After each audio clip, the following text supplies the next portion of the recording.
There's no face there. Oh, yeah, Caroline. Good morning, Facebook. Go live on YouTube here. Hey, you guys, It is Monday morning, and we are here with your Monday morning motivation. I'm Jessica Magoch, your host, CEO of JPM Sales Partners, teaching you everything I learned recruiting, training, and leading a B2B commission-only sales team from zero to over $100 million in 3 years. And today, I'm going to be sharing with you my 5 tips to master the 5-minute demo so your customers don't fall asleep on you. How does that sound? Good. If you're here, I see you guys. Say hello in the chat. And I'll say hi here so you can see I'm really here. All right, so I've seen hundreds of sales demos, and inevitably, I've noticed that after about the 5-minute mark, the customers start losing interest, and the salesperson's not engaging them anyway. So they give them the courtesy of letting them ramble for the next 30 minutes until they finally finished what they wanted to say. And at the 5-minute mark, they've pretty much decided already whether or not your product's going to solve their problem. So you might think I'm crazy, but I preach to my students to limit your demo to 5 minutes. If 5 minutes is all you need to get your points across. And that actually correlates with the average human attention span is only 5 minutes anyway.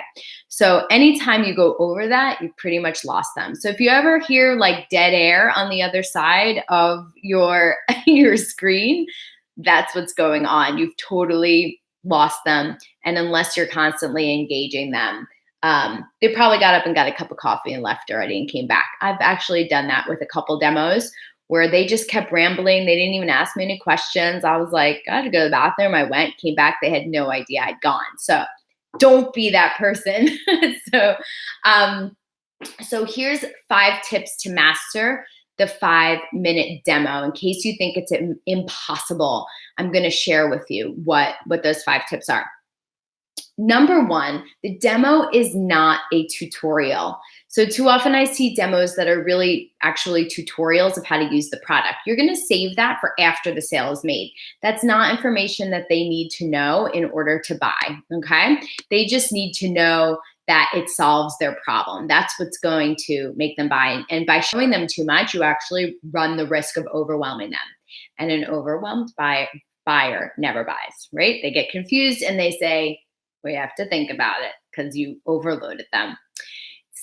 Tip 2 is the demo is part of a larger presentation. It's not the only part of the presentation. So often I see, meetings that start and the demo is already loaded in and they jump, ask a couple questions and then jump right into the demo. But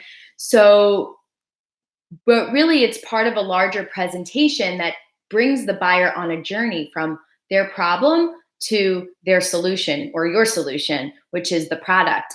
And so they're drawing this story, and the final, culmination of that is your demo. And basically by that point, they should be convinced that you can solve their problem. And the demo is just proof that this thing exists. And yes, look, it works and it can solve your problem. Okay.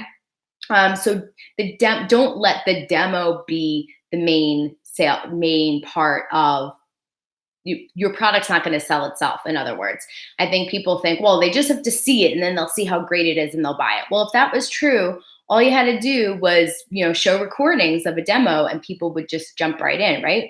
We need salespeople because people need to move from one spot to another emotionally. And that's what we do. And that's what the presentation should do. So the demo is only a small part of that. And so step 3 is to keep it simple, right? Even if you have a very complex product, highlight the 3 biggest pain points that your customer has and show how your software can solve it. And eliminate the 85 other features that are included, right? You may be proud of all those features. They might be awesome and amazing, but they're not what your customer's buying right now. Just sell them what they're buying right now. Okay. And they can, if they have questions about the other things, you can answer those And if they're super relevant, you can offer them, but they're going to learn about those things over time. And that's just going to build more value for your product, especially when it's time to renew. So tip 4 is don't be afraid to use screenshots instead of doing a live demo. I know just because everybody does a live demo, it's like that's the only way to do it. But inevitably, every demo I see starts like this. It goes, okay, I'm going to share my screen. All right, let me load up this browser. You're going to go to this website here. And then, oh gosh, my computer's slow for some reason. Yeah, because you're doing screen sharing. It's always slow when you do screen sharing. Oh gosh, my computer's slow. Okay, now we're gonna log in. I'm gonna put my username here, my password. Oh geez, I don't know why it's not taking my password. Hold on a moment. Let me just get the right password here. Right? 5 minutes later, you're finally starting the demo. So there's really no difference between a live demo and screenshots of your product. You can even do like personalized screenshots for the person if you wanted to show them how, to run a particular part of it that's specifically for them, a specific example for them. Um, and it's going to help you keep that flow going much more quickly and stop with the lull, because those are dangerous, those lulls. It actually like helps the, loses confidence in the customer, loses confidence in you as a salesperson or founder.